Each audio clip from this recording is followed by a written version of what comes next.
La fourchette cliqueta contre l'assiette en porcelaine. C'était le seul bruit dans la pièce. Quelques secondes auparavant, ma mère riait de sa nouvelle voiture et mon père versait du vin coûteux. Mais maintenant, le silence planait sur la table comme une lourde couverture. Ma grand-mère, Margaret Blake, me regardait droit dans les yeux. Elle n'avait pas l'air vieille ou fragile à ce moment-là. Elle avait l'air dangereuse. « Avery ?» demanda-t-elle, d'une voix calme mais tranchante. « Vis-tu toujours dans la maison que je t'ai achetée ?» Mon estomac se noua. Je sentis le sang quitter mon visage. Je regardai mes parents. Mon père, Daniel, fixait intensément ses pommes de terre rôties. Ma mère, Laura, s'était figée, son verre de vin à mi-chemin de sa bouche. Son sourire tressaillit, puis mourut. Je me tournai vers ma grand-mère. Je voulais les protéger comme je le faisais toujours, mais j'étais fatigué. J'avais 26 ans, je portais un manteau acheté dans une friperie et je tremblais parce que mon appartement n'avait pas de chauffage. « Grand-mère » chuchotai-je, la voix tremblante. « Je n'ai pas de maison. » Les yeux de grand-mère se plissèrent. Elle se tourna lentement vers mon père. « Alors, où sont passés mes 400 000 $? Avant de plonger dans le vif du sujet, assurez-vous d'aimer cette vidéo, de vous abonner à la chaîne et de laisser un commentaire ci-dessous pour me dire depuis quel endroit du monde vous regardez. Pour comprendre pourquoi je me suis figé à cette table, il faut comprendre les règles avec lesquelles j'ai grandi. Dans la famille Blake, la vérité n'avait pas d'importance. Le bonheur n'avait pas d'importance. La seule chose qui comptait, c'était l'apparence des choses aux yeux des autres. Mes parents, Daniel et Laura, étaient les maîtres de l'image. C'étaient des gens magnifiques. Mon père était grand et portait toujours des costumes qui coûtaient plus cher que ma voiture. Ma mère était mince, blonde et toujours souriante, mais ses yeux ne souriaient jamais. Ses yeux scannaient toujours la pièce, cherchant la poussière, cherchant les défauts, vérifiant que je ne lui faisais pas honte. J'étais le défaut. Je n'étais pas brillante comme eux. J'étais calme. J'étais maladroite. Et en grandissant, je suis devenue la seule chose qu'ils ne pouvaient pas supporter. J'étais en difficulté. Ils appelaient ma lutte un manque d'ambition. Ils appelaient ma pauvreté une leçon de caractère. Pendant que ma grand-mère Margaret parcourait le monde ou gérait son empire commercial, mes parents vivaient de l'allocation qu'elle leur donnait et des salaires des emplois qu'elle leur avait trouvés. Ils vivaient dans une grande maison, dans une résidence fermée. Ils conduisaient des voitures de luxe. Ils partaient en vacances en Italie et en France. Et moi, je vivais dans un appartement en sous-sol qui sentait le moisi. Laissez-moi vous parler de ma vie avant ce dîner de Noël. J'avais 26 ans. Je faisais 2 boulots. Le jour, j'étais réceptionniste dans un cabinet dentaire. Le salaire était bas, mais c'était stable. Le soir, je servais dans un dîner à la périphérie de la ville. J'étais tout le temps fatigué. Je sentais une lourdeur dans mes os. Mes yeux brûlaient toujours par manque de sommeil. Mon appartement se trouvait dans un immeuble qui aurait dû être condamné. Le système de chauffage était en panne plus souvent qu'il ne fonctionnait. En hiver, et les hivers sont brutaux, je dormais avec 2 couches de pantalon de survêtement et 3 sweats à capuche. Je pouvais voir mon souffle dans ma propre cuisine. Il y avait une fuite au plafond de ma salle de bain. J'avais mis un seau en plastique rouge en dessous. Plac, plac, plac. Ce son était la bande originale de ma vie. J'avais demandé à mon propriétaire de le réparer 5 fois. Il m'a juste dit de déménager si cela ne me plaisait pas. Mais je ne pouvais pas déménager. Je n'avais pas l'argent pour la caution d'un meilleur endroit. Je me souviens d'un mardi précis, environ 6 mois avant Noël. Ma voiture était tombée en panne. C'était la transmission. Le mécanicien m'a dit que cela coûterait $1200 à réparer. Je n'avais pas $1200. J'avais $40 sur mon compte chèque et un bocal de pièces de monnaie sur ma commode. J'ai ravalé ma fierté. J'ai appelé mon père. « Papa », ai-je dit, debout sous la pluie devant l'atelier du mécanicien. Je suis vraiment coincé. Ma voiture a rendu l'âme. Je ne peux pas aller travailler sans elle. Peux-tu s'il te plaît me prêter l'argent? Je te rembourserai $50 par semaine. Il y eut un long silence à l'autre bout du fil. Je pouvais entendre de la musique en arrière-plan. Ils organisaient un dîner. J'entendais le tintement des verres. « Avery », soupira mon père. C'était un soupir de déception. Nous en avons déjà discuté. Tu dois apprendre à gérer tes propres affaires. Je sais, papa, mais c'est une urgence.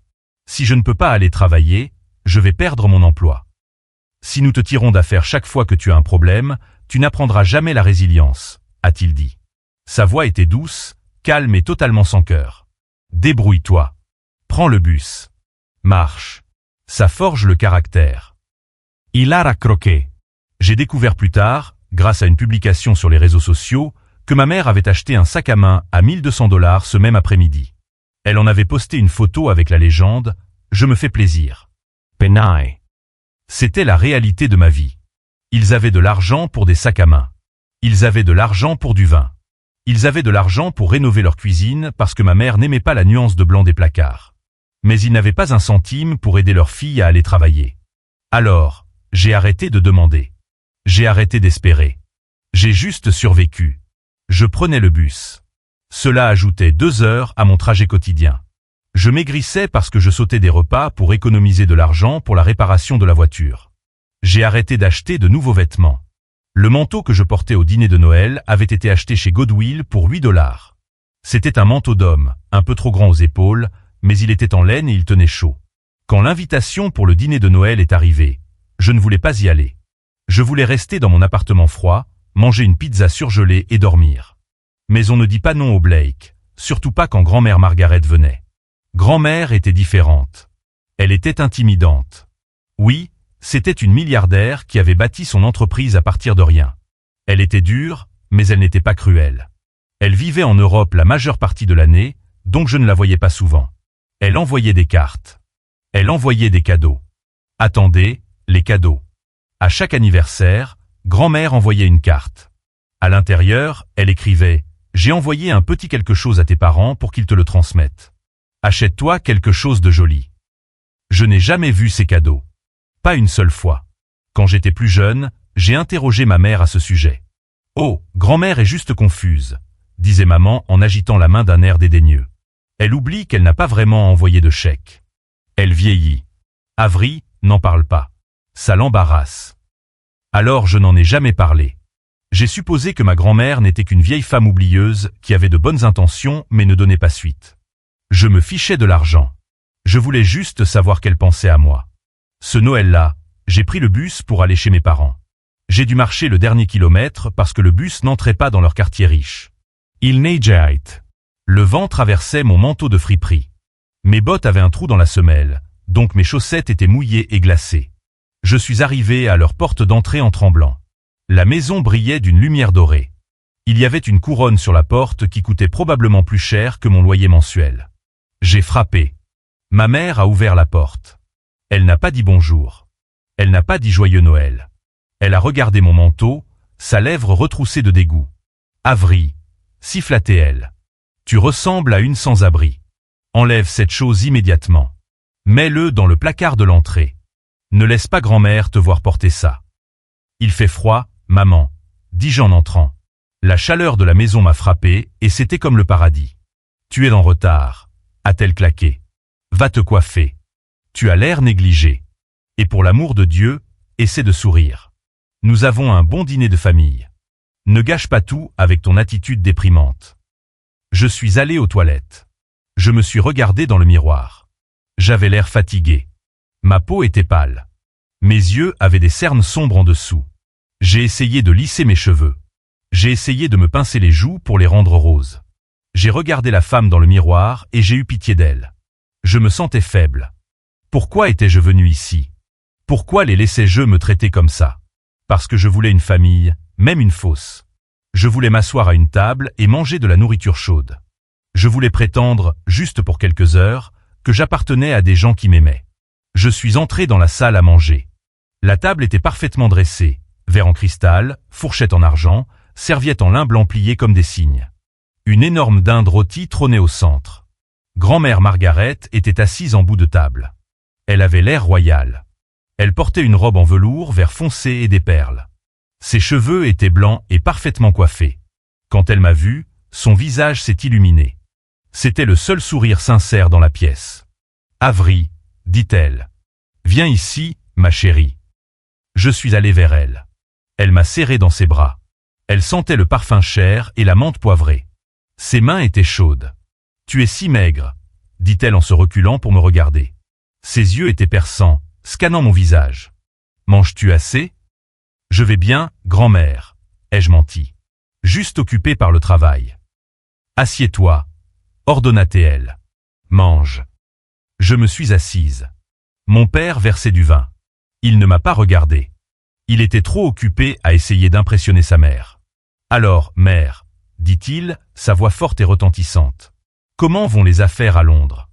Les actions se portent bien, je vois. Il voulait parler d'argent. Il voulait toujours parler d'argent. Ma mère servait les pommes de terre. Oui. Et as-tu vu les photos du nouveau jardin que je t'ai envoyé? Nous avons vraiment amélioré l'aménagement paysager cette année. Elle voulait parler des apparences. Je suis resté assise en silence. J'avais faim. J'ai mangé la dinde. J'ai mangé les pommes de terre. J'ai bu le vin. C'était un bon vin. Il m'a réchauffé la poitrine pendant un moment. La conversation était normale, juste des discussions ennuyeuses de riches. Mes parents se vantaient de leurs amis. Ils se vantaient de leur voyage. Ils se vantaient de travailler dur, ce qui était un mensonge. J'ai juste écouté. Je me suis faite toute petite. J'ai essayé d'être invisible. Puis la conversation a changé. Grand-mère a posé son verre de vin. Elle m'a regardé avec une expression douce. Tu sais, Avery, dit-elle. J'étais si heureuse quand ton père m'a dit que tu avais enfin emménagé. J'attendais de savoir comment tu trouvais ça. J'ai levé les yeux, confuse. Emménager où? Mon père a laissé tomber sa fourchette. Elle a fait un bruit fort. Ma mère s'est raidie. Grand-mère a continué, ne remarquant pas encore leur réaction. La maison, ma chérie. La maison que je t'ai achetée. Et cela nous ramène au moment où le monde s'est arrêté. Le moment où le silence est devenu une chose physique appuyant sur ma poitrine. La fourchette sur l'assiette. Le regard fixe. La question. Avery, vis-tu toujours dans la maison que je t'ai achetée? Le silence s'étira. 1 seconde, 2 secondes, 3 secondes. Cela semblait durer 1 heure. Mon cerveau essayait de traiter les mots. La maison que je t'ai achetée. Quelle maison? J'ai regardé ma grand-mère. Elle n'était pas sénile. Elle n'était pas confuse. Ses yeux étaient clairs et intelligents. Elle attendait une réponse. Elle s'attendait à ce que je dise « Oh oui, grand-mère. Elle est magnifique. J'adore la cuisine. Le jardin est ravissant. » Mais je ne pouvais pas dire ça. Je suis une mauvaise menteuse.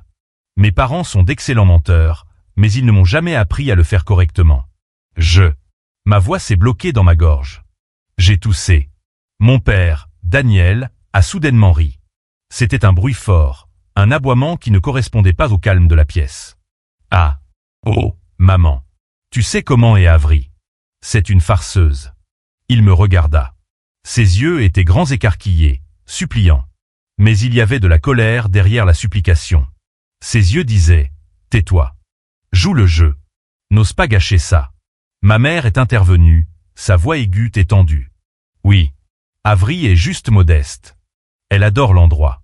Elle est juste submergée par ta générosité, Margaret. Il le faisait. Il réécrivait la réalité juste devant moi. Il construisait un mur de mensonges derrière lequel se cacher. Mais grand-mère Margaret n'a pas ri. Elle n'a pas souri. Elle ne les a pas regardés. Elle a gardé ses yeux rivés sur moi. Avery, dit-elle à nouveau. Sa voix était plus douce maintenant, mais plus lourde. Pourquoi as-tu dit que tu n'avais pas de maison? J'ai agrippé le bord de la table. La nappe en lin semblait rugueuse sous mes doigts. Mon cœur martelait mes côtes comme un oiseau piégé. Si je disais la vérité, je les détruirais. Je le savais. Si je prononçais les mots à voix haute, mes parents seraient exposés. Ils me haïraient. Ils me crieraient dessus plus tard. Mais alors j'ai pensé à mon appartement. J'ai pensé au seau qui recueillait les fuites. J'ai pensé au vent froid qui entrait par la fenêtre que j'avais scotché avec du ruban adhésif. J'ai pensé à mon père me disant de marcher jusqu'au travail parce que la marche forge le caractère. Et puis j'ai regardé les boucles d'oreilles en diamant de ma mère. Elles scintillaient à la lumière des bougies. Quelque chose en moi a craqué. C'était un craquement silencieux. Un minuscule fil de loyauté qui se brisait enfin. Je n'ai pas de maison, grand-mère, ai-je dit. Ma voix était stable cette fois. Je vis dans un appartement en sous-sol sur la 4e rue. Je le loue. Il me coûte $800 par mois. Ma mère a haleté. C'était un son théâtral. Avery. Pourquoi mens-tu à ta grand-mère? Elle s'est tournée vers grand-mère, tendant la main pour toucher son bras. Grand-mère a retiré son bras. Elle est confuse, Margaret, a dit maman, parlant vite. Elle a travaillé si dur dernièrement. Elle est. Elle n'est pas elle-même. Je suis moi-même, ai-je dit. Je n'ai pas crié. J'ai juste parlé. Je n'ai jamais possédé de maison. Je n'ai jamais vu de maison. Je ne savais pas que tu m'avais acheté une maison. Le visage de grand-mère a changé. La chaleur a disparu. La confusión ha disparu. Elle a été remplacée par quelque chose de froid et dur. Elle ressemblait à la PDG qu'elle était autrefois. Elle ressemblait à une femme qui licenciait des gens pour incompétence. Elle a fouillé dans son sac à main, qui était posé sur le sol à côté de sa chaise. Elle a sorti son téléphone. Elle a tapé sur l'écran quelques fois, puis a tourné le téléphone pour faire face à mon père. « Daniel » a-t-elle dit. « Regarde ça. » Mon père a regardé. Il a degluti difficilement. Sa pomme d'Adam montait et descendait. « C'est une photo que tu m'as envoyée il y a 3 mois, a dit grand-mère. C'est une photo d'Avry debout devant un magnifique cottage bleu près du lac. Tu l'as légendée, Avry emménageant dans sa nouvelle maison. Elle est si heureuse. Merci, maman. » Je me suis penché en avant pour regarder l'écran. C'était une photo de moi, mais elle datait d'il y a 5 ans. Nous étions en vacances en famille, l'une des rares auxquelles j'avais le droit d'aller. Nous avions loué un cottage pour une semaine. Je souriais sur la photo parce que j'avais 21 ans, j'étais naïve et heureuse d'être incluse. Ça vient des vacances au lac Winnipegosis, ai-je dit. C'était il y a 5 ans. Grand-mère a tourné le téléphone vers ma mère. Et cet email de toi, Laura, daté de janvier dernier. Les rénovations de la maison d'Avry sont terminées. Nous avons utilisé les 50 000 $ supplémentaires que tu as envoyés pour les réparations du toit. C'est parfait. Le visage de ma mère est devenu pâle. Elle ressemblait à un fantôme. Elle a ouvert la bouche, mais aucun mot n'est sorti. J'ai envoyé 400 000 $, a dit grand-mère. Elle ne criait pas. Elle énonçait des faits. Je les ai envoyés sur le compte de fiducie familiale avec des instructions précises indiquant que c'était pour la première maison d'Avry. Je voulais qu'elle soit en sécurité. Je voulais qu'elle ait un départ dans la vie que je n'ai pas eu. Elle m'a regardé. Tu ne l'as jamais reçu? Non, chuchotai-je. Tu n'as jamais eu les clés? Non. Savais-tu pour l'argent? Non. Grand-mère a fermé les yeux un instant. Elle a pris une profonde inspiration. Quand elle a ouvert les yeux, ils étaient humides. Pas de tristesse, mais de fureur. Où est passé l'argent? Demanda-t-elle. Elle regarda mon père. Daniel essuya la sueur de son front avec sa serviette. Maman, s'il te plaît. Ne discutons pas de finances à table. C'est Noël. Où est passé l'argent? Répéta-t-elle, plus fort. Nous l'avons investi, bégaya Daniel. Pour elle. Nous protégions son investissement. Le marché est volatile. Nous pensions qu'il valait mieux le garder sur le compte principal jusqu'à ce qu'elle soit plus âgée. Jusqu'à ce qu'elle soit prête. J'ai 26 ans, ai-je dit. Quand allais-je être prête? Tu ne peux même pas entretenir une voiture. M'a lancé ma mère, soudainement vicieuse. Elle a transformé sa peur en colère et l'a dirigée contre moi. Regarde-toi. Tu es un désastre. Si on te donnait une maison, tu la laisserais probablement tomber en ruine. Nous étions des parents responsables. Responsables? Dit grand-mère. Elle se leva. La chaise racla bruyamment contre le sol. Vous m'avez dit qu'elle vivait là-bas. Vous m'avez menti pendant 1 an. Nous n'avons pas menti, pleura maman, des larmes commençant à couler sur son visage. Fausses larmes? Vraies larmes? Je ne savais plus. Nous avons juste. Nous la considérions comme sa maison, légalement parlant, éventuellement. Nous attendions juste le bon moment. Et les rénovations? Demanda grand-mère. Les réparations du toit? Les 50 000 $? Silence. J'ai remarqué que tu as rénové ta cuisine cette année, Laura, dit grand-mère. Sa voix était comme de la glace. Elle a l'air très chère. Ma mère baissa les yeux vers son assiette. Et Daniel, dit grand-mère. Cette nouvelle Porsche dans l'allée. Une location ou l'as-tu achetée? Mon père ne répondit pas. Grand-mère regarda autour de la pièce. Elle regarda les peintures coûteuses sur les murs. Elle regarda le lustre en cristal. Elle regarda l'abondance de nourriture sur la table. Puis elle me regarda. Elle regarda mon manteau de friperie accroché dans le couloir. Elle regarda mes bottes éraflées. Elle regarda mon visage mince.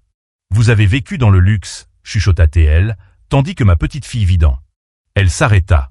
Elle se tourna vers moi. Où vis-tu, Avry? L'appartement en sous-sol sur la 4e rue, répétai-je. Est-ce sûr? Pas vraiment, admis-je. La serrure de la porte d'entrée a du jeu. Et le chauffage ne fonctionne pas bien. Grand-mère laissa échapper un son. C'était moitié un halètement, moitié un sanglot. Elle prit sa canne. Prends ton manteau, Avery, dit-elle. Maman, assieds-toi, cria mon père. Il se leva aussi. Il était grand et utilisait sa taille pour intimider les gens. Il dominait la table. Tu fais une scène. Nous pouvons tout expliquer demain matin avec le comptable. Tu comprends mal les implications fiscales. Je ne parle pas à mon comptable, dit grand-mère. Et je ne m'assois pas. Elle contourna la table jusqu'à l'endroit où j'étais assise. Elle posa une main sur mon épaule. Nous partons, dit-elle. Où allez-vous? Hurla ma mère. Nous n'avons pas pris le dessert. J'ai perdu l'appétit, dit grand-mère. Avery, emmène-moi à ton appartement. Tu ne peux pas aller là-bas, hurla mon père. C'est un taudis. Tu vas détester. Si c'est assez bien pour ma petite fille, dit grand-mère, la voix tremblante de rage, alors c'est assez bien pour que je le voie. Elle me tira de la chaise. Conduis-moi là-bas, me dit-elle. Je n'ai pas de voiture, grand-mère, dis-je doucement. J'ai pris le bus. Ensuite, j'ai marché. Grand-mère se figea. Elle regarda mes bottes mouillées. Tu as marché, chuchota-t-elle. Dans la neige? J'ai hoché la tête. Elle regarda mes parents une dernière fois. Le regard qu'elle leur lança était définitif. C'était le regard d'un pont en train de brûler. Appelle un taxi, ordonna-t-elle à mon père. Maman. Appelle un taxi, hurla-t-elle. C'était la première fois que je l'entendais élever la voix. Cela résonna sur les hauts plafonds. Mon père se précipita sur son téléphone. Ses mains tremblaient tellement qu'il faillit le faire tomber. Ma mère était assise sur sa chaise, pleurant dans sa serviette. C'est entièrement de ta faute, me siffla-t-elle à travers le linge. Espèce d'ingrate. Tu as gâché Noël. Je l'ai regardé. Pour la première fois de ma vie, ces mots ne m'ont pas fait mal. Ils semblaient juste vides. Je n'ai rien dit, lui ai-je répondu. J'ai juste dit la vérité. Grand-mère m'a pris la main. Elle l'a serrée fort. Sa poigne était de fer. Viens, Avery, dit-elle. Nous en avons fini ici. Nous avons marché jusqu'à la porte. J'ai mis mon vieux manteau trop grand. Grand-mère a mis son manteau de fourrure. Nous nous sommes tenus sur le porche en attendant le taxi dans l'air froid de la nuit. La porte de la maison de mes parents s'est refermée derrière nous, bloquant la chaleur et la lumière. Mais debout là dans le froid avec ma grand-mère, lui tenant la main, je me sentais plus au chaud que je ne l'avais été depuis des années. Le trajet en taxi fut silencieux.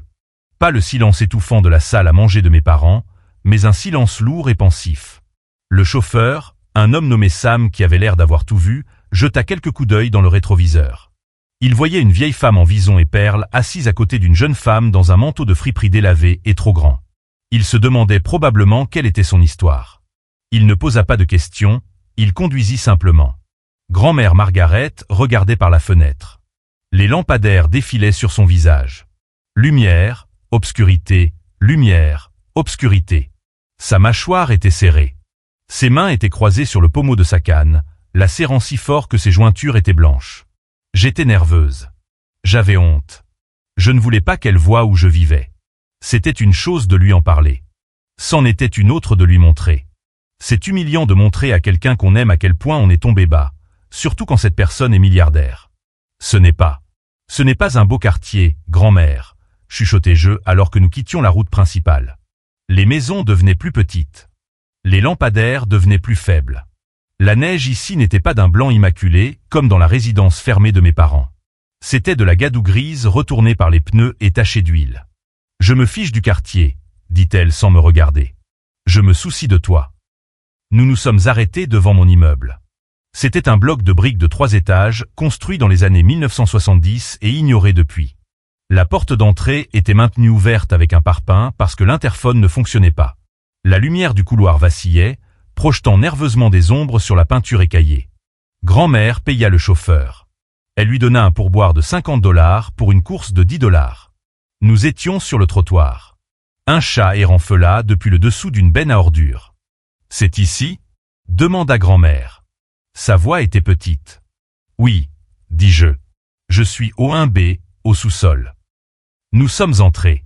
L'odeur nous a frappés immédiatement. C'était l'odeur de moquette humide, de vieille huile de cuisson et de quelque chose de métallique. Grand-mère ne s'est pas couvert le nez, mais j'ai vu ses narines se dilater. Nous avons descendu la demi-volée d'escalier. J'ai déverrouillé ma porte. Je devais remuer la clé juste comme il faut, en soulevant la poignée, sinon elle ne tournait pas. « Bienvenue chez moi », dis-je en poussant la porte. J'ai allumé la lumière. C'était exactement comme je l'avais laissé. Une petite pièce carrée, une kitchenette dans le coin avec une cuisinière qui n'avait que 2 brûleurs fonctionnels, un futon qui servait aussi de lit, une table pliante où je prenais mes repas, et le seau. Le seau en plastique rouge au milieu de la pièce. Plaque. Grand-mère entra lentement. Sa canne tapait sur le sol en lino. Elle regarda les fenêtres, qui étaient couvertes de condensation et scotchées avec du ruban adhésif argenté. Elle regarda le radiateur d'appoint qui bourdonnait dans le coin, ma seule source de chaleur. Elle regarda le réfrigérateur vide, qui bourdonnait bruyamment. Elle marcha vers le seau. Elle leva les yeux vers la tache d'eau au plafond. Elle était jaune et s'étendait comme un bleu. « Depuis combien de temps ?» demanda-t-elle. « 6 mois, dis-je. Le propriétaire dit qu'il le réparera quand la neige fondra. Et le chauffage. Le radiateur fonctionne parfois, mais la plupart du temps j'utilise le chauffage d'appoint. » Elle se tourna pour me faire face dans cette lumière crue et nue de mon appartement. Elle avait l'air plus vieille. La fureur du dîner avait disparu, remplacée par une tristesse profonde et douloureuse. « Ils savaient ?» demanda-t-elle. « Daniel et Laura, ils savaient que tu vivais ici ? Ils m'ont déposé une fois, dis-je, quand ma voiture est tombée en panne pour la première fois. Maman n'a pas voulu entrer. Elle a dit que ça sentait le chou. Papa a juste dit que je devrais travailler plus dur pour pouvoir déménager. » Grand-mère ferma les yeux. Une seule larme s'échappa, traçant un sillon à travers la poudre sur sa joue. « Je leur ai envoyé l'argent il y a 3 ans, chuchota-t-elle. 3 ans. $400,000. Assez pour acheter une jolie petite maison comptant. Assez pour des meubles. Assez pour une voiture. » Elle ouvrit les yeux et regarda à nouveau autour de la pièce. Elle vit mes chaussures alignées près de la porte. 2 paires, toutes 2 usées. Elle vit ma petite pile de livres. Elle vit la peinture sur laquelle je travaillais dans le coin. Une toile d'un océan orageux peinte avec de l'acrylique bon marché parce que je ne pouvais pas me permettre de l'huile. « Tu as survécu, » dit-elle. Sa voix se brisa. « Tu as survécu à ça pendant qu'ils achetaient des Porsche. Pendant qu'ils allaient en Italie. »« Je vais bien, grand-mère, » dis-je, essayant instinctivement de la réconforter. « J'ai un travail. 2 travaux. Tu ne devrais pas avoir à te débrouiller. » cria-t-elle en frappant sa canne sur le sol. Le bruit fut comme un coup de feu dans la petite pièce. « Tu es ma petite fille. Tu es une Blake. J'ai travaillé toute ma vie pour que ma famille n'ait jamais, au grand jamais, à vivre comme ça. » Elle prit une respiration, se composant. Elle s'approcha de moi et prit mon visage entre ses mains. Ses paumes étaient douces, un contraste saisissant avec ma peau rugueuse et gercée. « Ils t'ont volé, » dit-elle fermement. « Ils n'ont pas seulement volé mon argent. Ils ont volé ta sécurité. Ils ont volé ton confort. Ils ont volé des années de ta vie. Je pensais que tu m'avais oublié, avouai-je. » Les mots sortirent avant que je puisse les arrêter. « Je pensais que peut-être je n'étais pas assez bien. C'est pour ça que les cadeaux ont cessé d'arriver. » Grand-mère me serra dans ses bras. Elle me serra si fort que je pouvais sentir les boutons de son manteau appuyés sur ma poitrine. « Je ne t'ai jamais oublié, » chuchota-t-elle dans mes cheveux. « Je ne t'ai jamais, au grand jamais oublié. J'ai été une imbécile. Je leur ai fait confiance. Je pensais qu'ils t'aimaient autant que moi. J'avais tort. » Elle se recula. Son visage était à nouveau de marbre. La tristesse avait disparu. L'acier était de retour. « Fais un sac, » ordonna-t-elle. « Quoi ? » ?»« Fais un sac. Tu ne dors pas ici ce soir. Pas une minute de plus. »« Où allons-nous ? » ?»« À l'hôtel. Le Ritz. Et ensuite, nous allons régler ça. » La suite de l'hôtel était plus grande que tout mon appartement. Les tapis étaient épais et doux. Le lit ressemblait à un nuage. Il faisait chaud. Si merveilleusement chaud. Grand-mère commanda le service d'étage. Soupe, sandwich, thé chaud, gâteau au chocolat. J'ai mangé comme si je n'avais pas mangé depuis des semaines. Grand-mère buvait juste du thé, me regardant. Après avoir mangé, elle n'est pas allée dormir. Elle s'est assise au bureau dans le coin salon de la suite. Elle a mis ses lunettes de lecture. Elle a sorti son téléphone et un petit carnet qu'elle portait toujours sur elle. Va dormir, Avery, dit-elle. J'ai du travail à faire. Que fais-tu? Demandai-je depuis l'encadrement de la porte de la chambre. Je compte, dit-elle sombrement. Je passe en revue chaque virement, chaque email, chaque message texte des 5 dernières années. Je construis une chronologie. Je suis allé au lit, mais je ne pouvais pas dormir.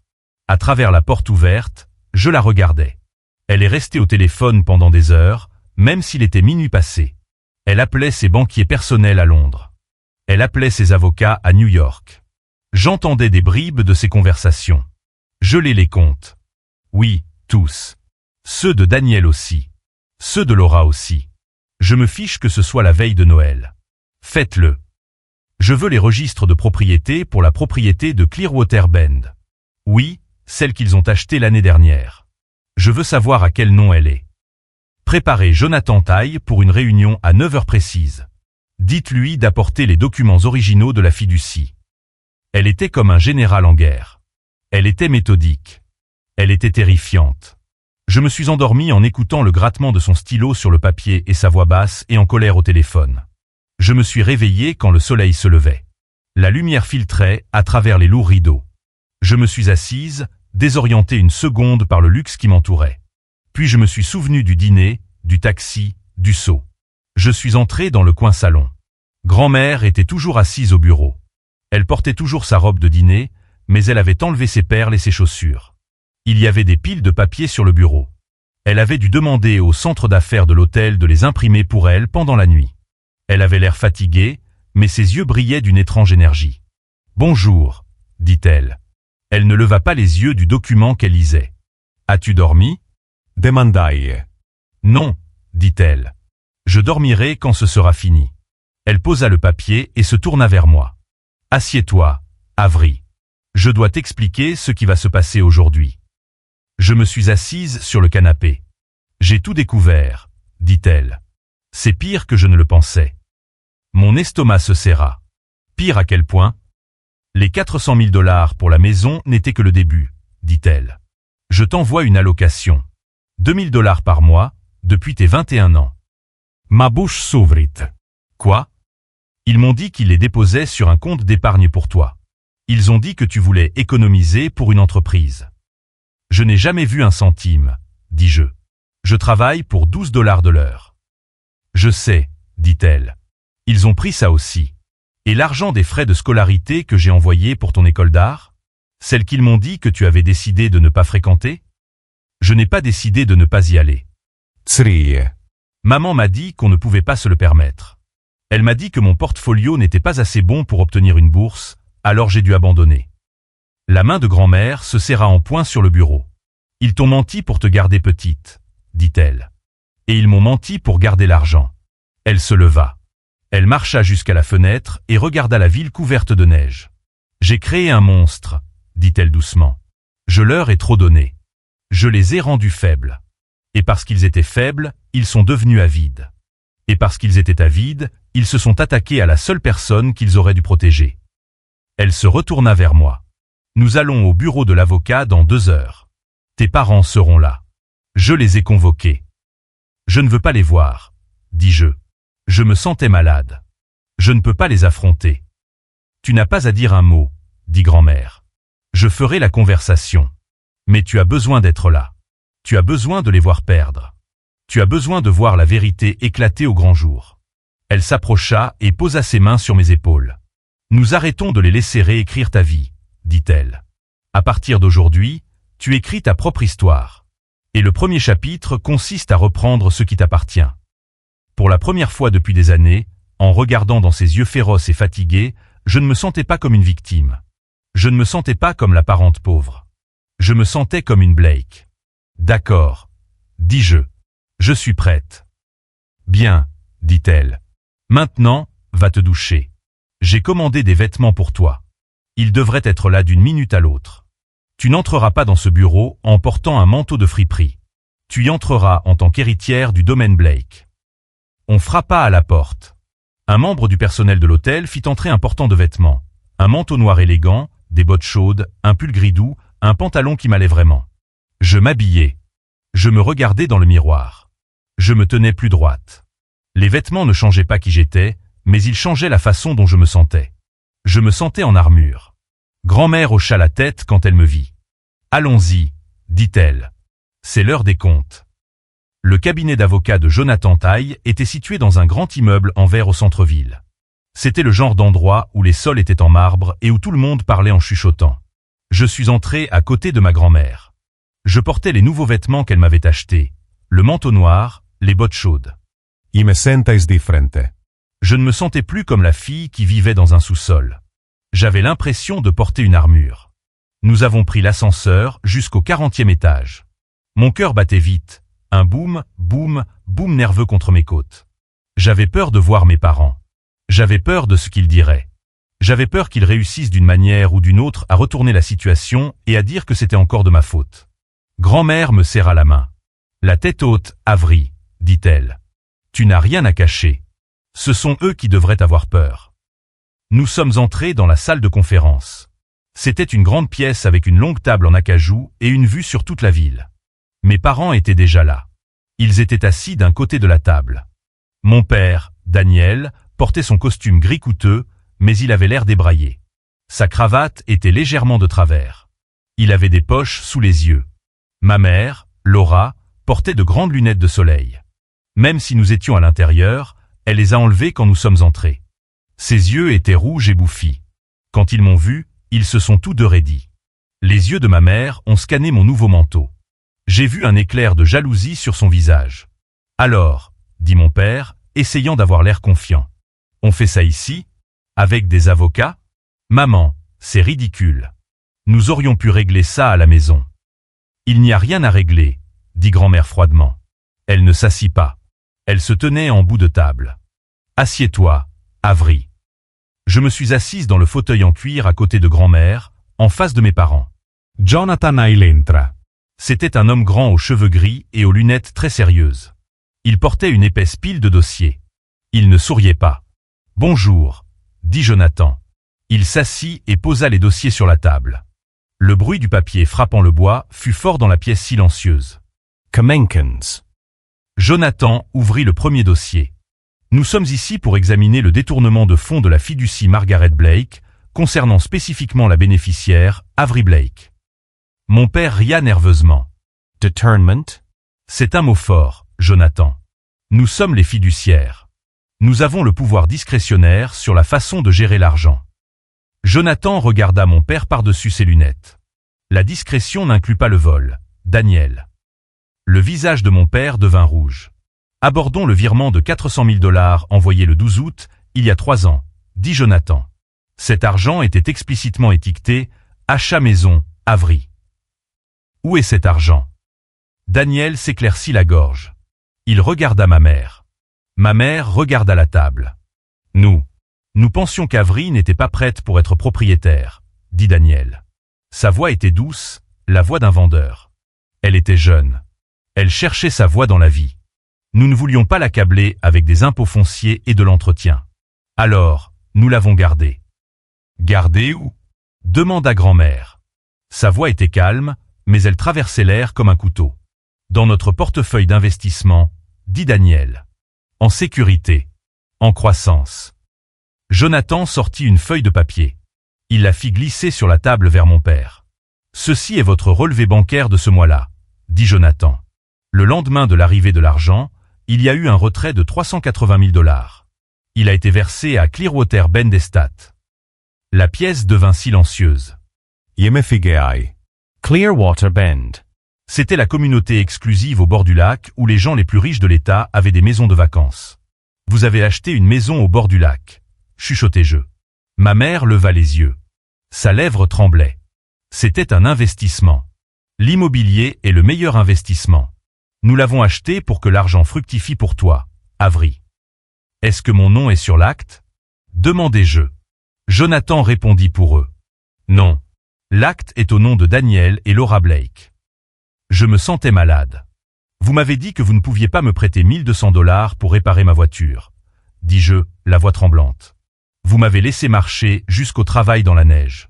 Et vous aviez une maison au bord du lac? Nous ne pouvions pas liquider l'actif juste pour une réparation de voiture. Me lança mon père. Tu ne comprends pas la finance, Avery.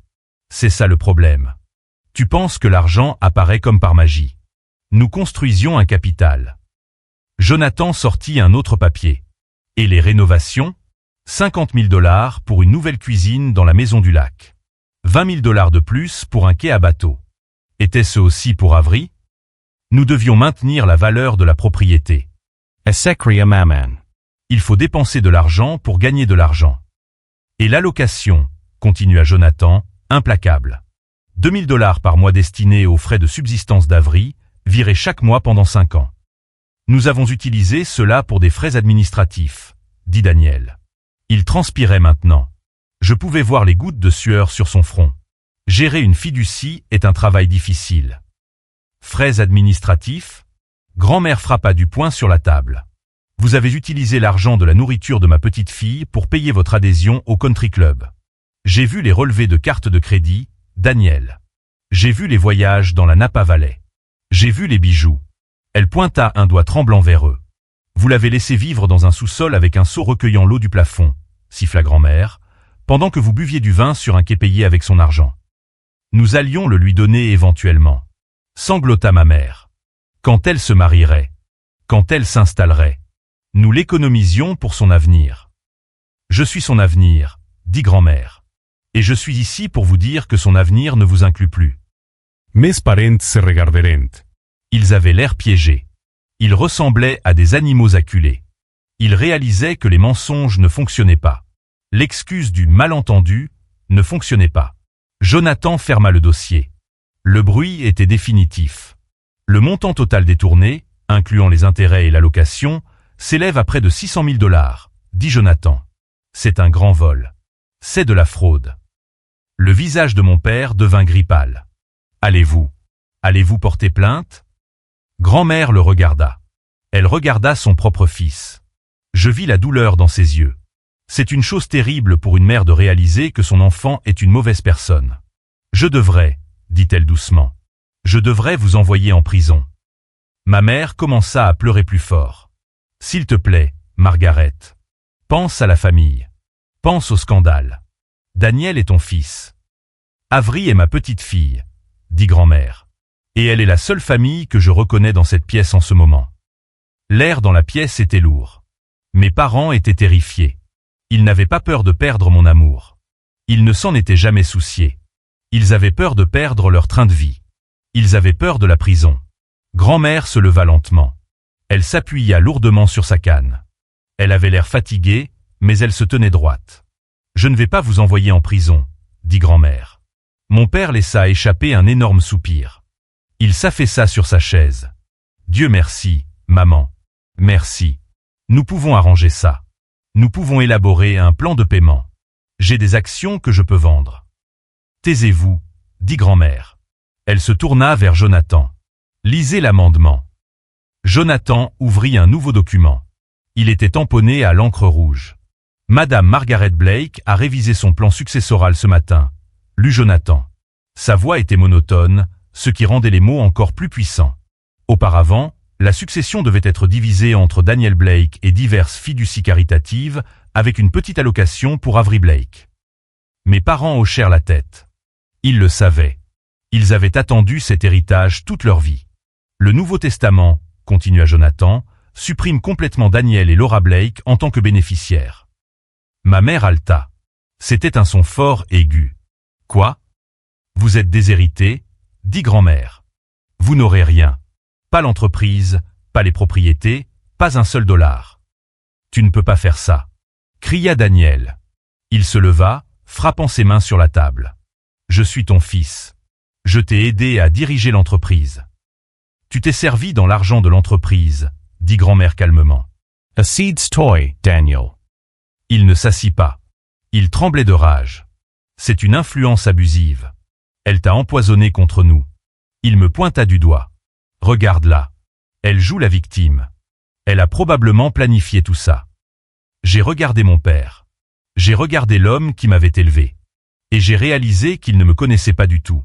Je n'ai rien planifié, dis-je doucement. J'ai juste répondu à une question au dîner. Lisez le reste, ordonna grand-mère à Jonathan. Avery Blake est désormais la seule héritière du domaine Blake, lut Jonathan. Elle est également nommée fiduciaire principale avec effet immédiat. Cela signifie qu'elle a le contrôle sur les actifs familiaux actuels, y compris les fonds sur lesquels vous vivez actuellement. La pièce devint absolument immobile. Mes parents me regardèrent pour la première fois. Ils ne me regardaient pas avec pitié ou dégoût. Ils me regardaient avec peur parce qu'ils réalisaient que le pouvoir avait changé de camp. Je n'étais plus la fille qui mendiait $50. C'était moi qui tenais le chéquier.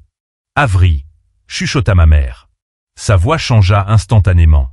Elle devint douce, sucrée, fausse. Avery, chérie, tu ne les laisserais pas nous faire ça. Nous sommes tes parents. Nous t'avons élevé.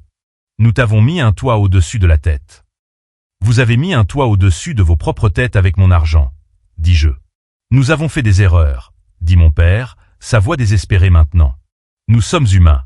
Mais tu ne peux pas nous couper les vivres. Comment allons-nous vivre? L'hypothèque de la maison, les locations de voitures. La maison dans laquelle je vis a un seau sur le sol, dis-je. Je pense que vous trouverez une solution. Ça forge le caractère, n'est-ce pas, papa? Il tressaillit comme si je l'avais giflé. Grand-mère parla à nouveau. Il y a une dernière condition. La propriété de Clearwater Bend. C'est la nôtre, dit Daniel. Elle est à notre nom. Achetée avec des fonds volés, lui rappela Jonathan. Nous pouvons intenter un procès civil pour la saisir. Cela prendra des années. Ce sera public. Ce sera dans tous les journaux. Fraude de la famille Blake. Mon père ferma les yeux. Il savait qu'il ne pouvait pas gérer le scandale. Son statut social était tout pour lui. Ou, dit Jonathan, vous pouvez signer le transfert de l'acte à Avery aujourd'hui. Voluntarement. En remboursement des fonds volés. Si vous faites cela, Margaret acceptera de ne pas porter plainte au pénal. Mes parents se regarderont. Il n'avait pas le choix. C'était la maison du lac ou la prison. Bien, cracha mon père. Bien. Prenez-la. Prenez tout. Jonathan fit glisser les papiers de transfert de l'acte sur la table. Il tendit un stylo à mon père. Mon père signa. Il appuya si fort le stylo sur le papier que je crus qu'il allait se déchirer. Ma mère signa, des larmes gouttant sur la page. Jonathan reprit les papiers. Il vérifia les signatures. C'est fait, dit-il. Il me regarda. Felicitations, Lee Blake. Vous êtes la propriétaire du domaine de Clearwater Bend. J'ai regardé les papiers. Je possédais une maison. Une maison au bord du lac. Une maison que j'avais payée avec des années de ma vie, des années de nuits froides et de jours affamés. Grand-mère s'approcha de mes parents. Elle les regarda de haut. Daniel, dit-elle doucement, tu as laissé ma petite fille gelée pendant que tu buvais du vin sur sa terrasse. Il essaya de parler, mais elle leva la main. Tu as bâti ton confort sur ces épreuves, dit-elle. J'ai honte de toi. J'ai honte d'avoir élevé un homme capable de faire ça à son propre enfant. Maman, chuchota-t-il. Ne m'appelle pas maman, dit-elle. Pas avant longtemps. Sortez. Mais comment allons-nous rentrer? Demanda ma mère, l'air confus. Nous sommes venus en Porsche. C'est une location au nom de l'entreprise. Les voitures de l'entreprise sont saisies aujourd'hui, dit Jonathan. Je crois qu'il y a un arrêt de bus à 2 rues d'ici. Mon père me regarda une dernière fois. Ses yeux étaient pleins de haine. Tu penses avoir gagné, dit-il. Mais tu ne sais pas comment gérer ce monde. Tu échoueras. Tu reviendras vers nous en rampant. J'ai survécu sans vous pendant 26 ans, dis-je. Je pense que je m'en sortirai. Ils sortirent de la pièce. Ils semblaient plus petits qu'à leur entrée. Ils avaient l'air ordinaire. Quand la porte se referma, le silence dans la pièce était différent. Il n'était pas lourd. Il était propre. Grand-mère s'assit dans son fauteuil. Elle laissa échapper un long soupir. Elle avait l'air épuisée. « Ça va ?» demandai-je en m'agenouillant à côté d'elle. Elle toucha ma joue. « Je suis triste, » admit-elle. « Mais je suis soulagée. C'est fini. » Elle regarda l'acte sur la table. « Alors, » dit-elle, un petit sourire apparaissant sur son visage. « Tu as une maison maintenant. Aimerais-tu aller la voir ?» Je lui souris en retour. « Oui, j'aimerais bien. » Mais avant que nous puissions partir, Jonathan s'éclaircit la gorge. « Encore une chose, Avery, » dit-il. « Votre grand-mère vous a également transféré le contrôle de votre fiducie directement. Les arriérés, l'argent qu'ils ont volé, ont été réapprovisionnés depuis le compte personnel de votre grand-mère. Vous avez accès à 600 000 $ dès ce matin. J'ai regardé le chiffre écrit sur le papier. C'était plus d'argent que je ne pouvais l'imaginer. Qu'est-ce que je fais avec? Demandai. Grand-mère se leva et prit sa canne. Tout ce que tu veux, dit-elle. Achète un manteau. Achète une voiture. Achète une peinture. Ou économise-le simplement. C'est à toi. Pas de conditions, pas de règles. Nous sommes sortis du bureau. Nous avons pris l'ascenseur. Nous sommes sortis dans l'air froid de l'hiver. Mais cette fois, je n'avais pas froid. J'ai hélé un taxi. J'ai ouvert la porte pour ma grand-mère. Au lac, dis-je au chauffeur. Et pour la première fois de ma vie, je ne me demandais pas si je pouvais me permettre la course. 2 jours plus tard, je suis retourné à mon appartement en sous-sol. Je ne retournais pas y vivre. J'y retournais pour faire mes cartons. Grand-mère insista pour venir avec moi. Elle ne voulait pas que je sois seul dans ce quartier, et elle ne voulait surtout pas que je sois seul s'il se montrait. Et elle avait raison. Nous étions en train de mettre mes livres dans un carton. La pièce semblait encore plus petite maintenant que je savais que je la quittais. Le seau rouge était toujours au milieu de la pièce, sec pour une fois, car la pluie avait cessé. Puis les coups commencèrent. Pam, pam, pam. Ce n'était pas quelqu'un qui frappait. C'était quelqu'un qui martelait le bois avec son poing. Avery, ouvre cette porte. C'était mon père. Sa voix semblait rauque. J'ai regardé grand-mère. Elle était assise sur ma chaise pliante, ses mains reposant calmement sur sa canne. Elle me fit un signe de tête. Ouvre, mima-t-elle. J'ai marché jusqu'à la porte. Mes mains tremblaient un peu, mais pas de peur, d'adrénaline. J'ai déverrouillé le pêne dormant et tiré la porte. Daniel était là. Il avait l'air terrible. Il portait le même costume qu'il portait au bureau de l'avocat, mais maintenant il était froissé. Ses cheveux étaient en désordre. Il avait l'air de ne pas avoir dormi depuis 2 jours. Ma mère se tenait derrière lui, tremblant dans un manteau fin. Elle avait l'air petite et effrayée. « Toi !» grogna Daniel quand il me vit. Il essaya de forcer le passage pour entrer, mais je bloquai l'embrasure de la porte. « Que voulez-vous » Demandai. Tu as empoisonné son esprit, cria-t-il. Des postillons volaient de sa bouche. Espèce de petite sorcière. Tu as joué la victime pauvre et pathétique, et tu nous as tout volé. Je n'ai rien volé, dis-je calmement. J'ai repris ce qui était à moi. Ce n'était pas à toi, hurla-t-il. Nous avons construit cette vie. Nous avons géré l'argent.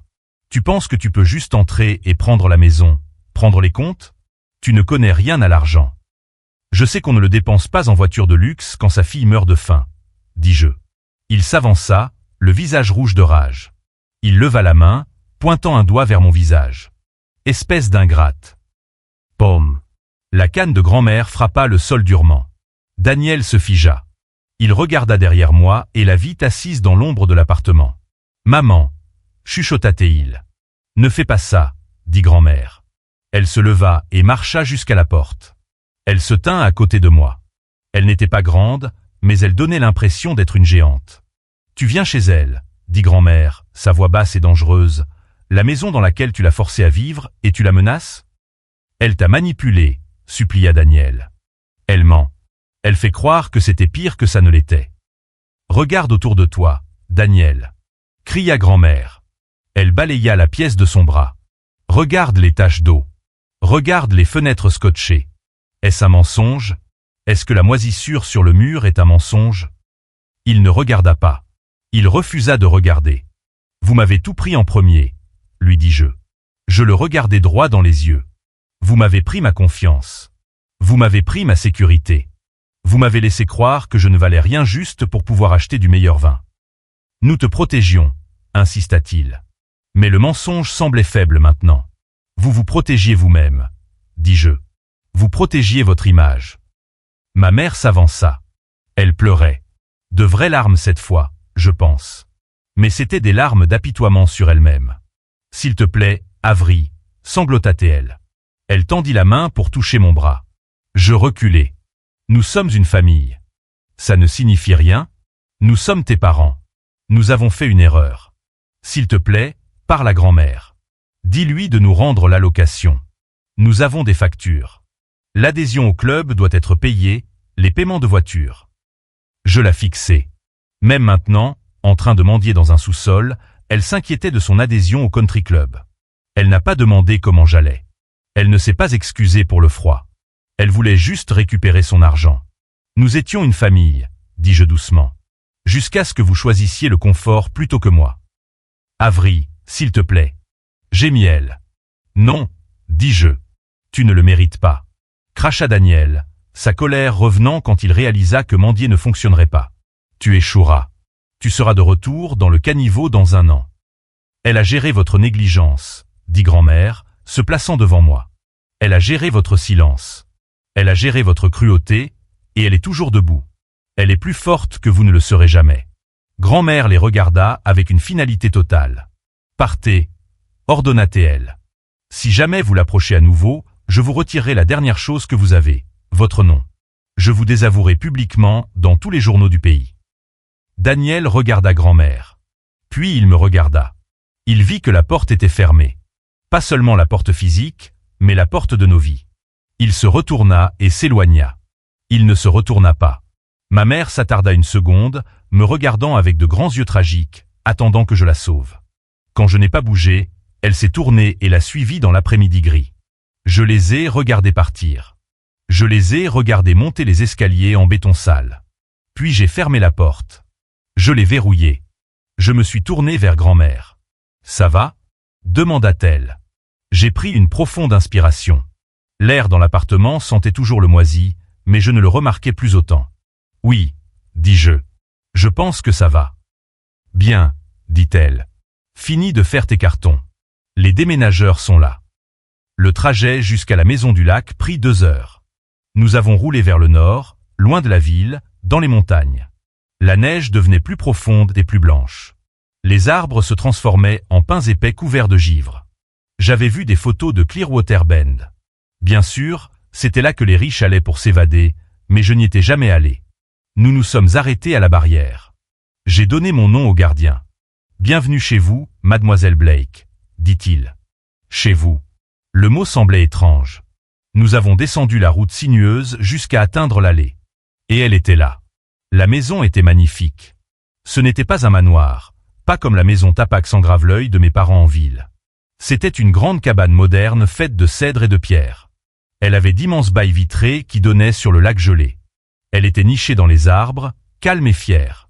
Mon père l'avait achetée avec mon argent. Ma mère l'avait décorée avec mon avenir. J'ai garé la voiture. Grand-mère et moi sommes sortis. C'était silencieux. Pas de circulation, pas de sirène, juste le vent dans les arbres et le crissement de la neige sous nos bottes. J'ai monté les marches en pierre jusqu'à la porte d'entrée. J'ai sorti la clé que Jonathan Hay m'avait donnée, de ma poche. Elle était lourde et froide dans ma main. J'ai mis la clé dans la serrure. Elle tourna en douceur. Pas besoin de la remuer. J'ai poussé la porte. L'odeur m'a frappé en premier.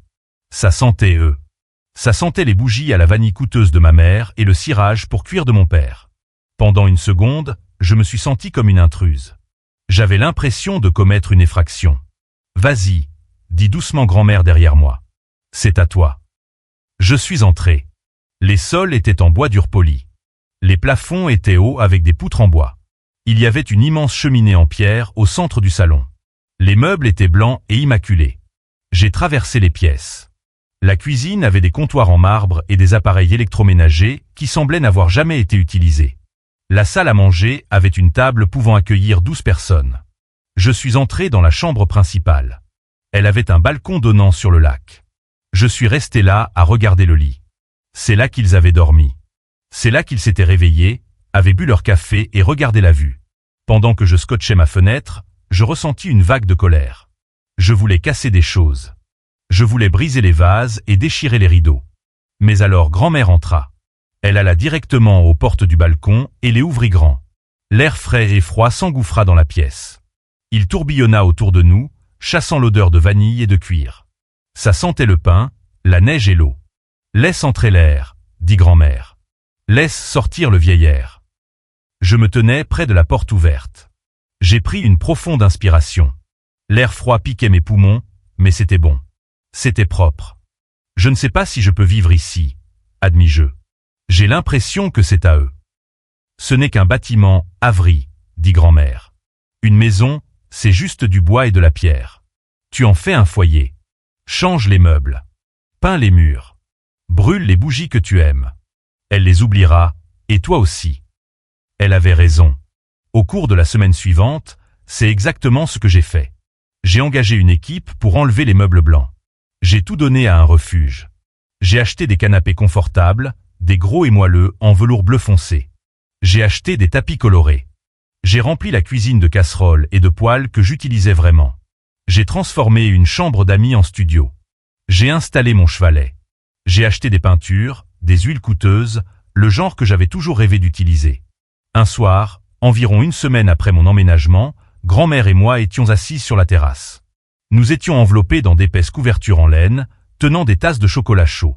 Il neigeait légèrement, de gros flocons dérivant vers le lac gelé. C'était si calme. C'est paisible ici, dis-je. La paix n'arrive pas bruyamment, dit grand-mère en regardant la neige. Le drame est bruyant. Les mensonges sont bruyants. La paix arrive quand les mensonges cessent de résonner. Je l'ai regardée. Elle paraissait plus jeune qu'à Noël. Le stress quittait son visage. Merci, dis-je, de m'avoir sauvé. Elle tendit la main et serra la mienne. Tu t'es sauvé toi-même, Avery, dit-elle. J'ai juste ouvert la porte. C'est toi qui as eu le courage de la franchir. J'ai regardé le lac. Le soleil se couchait, colorant la glace de rose et d'or. Pour la première fois de ma vie, je ne m'inquiétais pas pour le lendemain. Je ne comptais pas les centimes dans ma tête. Je n'avais pas peur du froid. J'étais libre. 6 mois passèrent. La neige fondit. Le lac dégela, devenant d'un bleu profond et brillant. Les arbres verdirent. Ma vie trouva son rythme. Je me réveillais quand je voulais. Je buvais du café sur la terrasse. Je peignais pendant des heures. Je faisais de longues promenades dans les bois. Je n'ai pas quitté mon travail immédiatement, mais j'ai arrêté les quarts de nuit au dîner. J'ai gardé le poste de réceptionniste quelques semaines juste parce que j'aimais la routine, mais j'ai fini par quitter ça aussi. Je voulais me concentrer sur mon art. Les commérages en ville furent intenses pendant un moment. L'histoire de la guerre de la famille Blake fit les journaux locaux. Les gens chuchotaient quand ils me voyaient à l'épicerie, mais finalement, comme tous les commérages, cela s'est estompé. Les gens ont trouvé de nouvelles choses à raconter. Mes parents ont essayé de faire appel des modifications de la fiducie. Bien sûr, ils ont engagé un avocat bon marché parce qu'ils ne pouvaient pas s'en payer un bon. Jonathan Hay les a écrasés au tribunal en moins d'1 heure. Le juge a rejeté leur affaire et les a condamnés à payer les frais de justice. J'ai entendu dire qu'ils avaient déménagé dans un petit appartement en banlieue. Mon père a trouvé un emploi de consultant, mais j'ai entendu dire qu'il avait du mal à garder ses clients. Ma mère a commencé à vendre des produits de soins en ligne. C'était une longue chute depuis le country club. Un après-midi de juin, une lettre est arrivée par la poste. L'enveloppe était rose. C'était l'écriture de ma mère. Je me suis assise à ma table de cuisine. Ma table faite de bois récupérée couverte d'éclaboussures de peinture, et je l'ai fixée. J'ai hésité à la jeter à la poubelle, mais la curiosité est une chose étrange. Je l'ai ouverte. Avery, j'espère que tu es heureuse. Nous sommes en difficulté. La tension artérielle de ton père est élevée. Les galas d'été nous manquent. C'est très dur pour nous. Nous te pardonnons pour ce que tu as fait. Nous sommes prêts à mettre cela derrière nous si tu le es aussi. Nous sommes une famille après tout. Peut-être pourrions-nous venir au lac pour un week-end. La ville est si chaude en juillet. Bessus, Maman. Je l'ai relu 2 fois. Nous te pardonnons. Ils me pardonnaient. Ils ne comprenaient toujours pas. Ils pensaient toujours qu'ils étaient les victimes. Ils pensaient toujours qu'ils pouvaient me manipuler avec la culpabilité. Je n'ai pas ressenti de colère. Je n'ai pas ressenti de tristesse. Je n'ai juste rien ressenti. C'étaient des étrangers pour moi maintenant, juste des gens que je connaissais autrefois. Je me suis levé. J'ai marché jusqu'à la cheminée. Même si c'était l'été, j'avais allumé un petit feu car les nuits étaient fraîches. J'ai jeté la lettre dans les flammes. J'ai regardé le papier rose se recroqueviller et noircir. J'ai regardé les mots « Nous te pardonnons » se transformer en cendres. Je n'ai pas répondu. Je n'ai jamais répondu. Je suis entré dans mon studio. Le soleil de l'après-midi se déversait sur le sol. Ma dernière peinture était sur le chevalet. Une grande toile du lac en hiver, austère, magnifique et forte. Grand-mère venait me rendre visite la semaine prochaine. Nous prévoyions de planter un jardin à l'arrière. Des tomates, des poivrons, peut-être quelques roses. Je suis sorti sur la terrasse. L'air était chaud. Un bateau traversait le lac au loin, laissant un sillage blanc derrière lui. Je me suis appuyé contre la rambarde. J'ai fermé les yeux et écouté les oiseaux chanter dans les arbres. Je suis en sécurité maintenant. Ai-je chuchoté au vent? Et je l'étais. J'avais appris la leçon la plus difficile de toutes, mais je l'avais bien apprise. La famille, ce n'est pas une question de sang. Ce n'est pas une question d'apparence. Et la survie, ce n'est pas une question de vengeance. Je n'avais pas besoin de blesser mes parents. Je n'avais pas besoin de les détruire. Leur punition était de vivre avec eux-mêmes. Ma victoire, c'était cette maison. Ma victoire, c'était ma paix. Ma victoire, c'était de reprendre mon nom, ma voix et ma vie. J'ai ouvert les yeux. Le lac brillait. L'avenir était grand ouvert.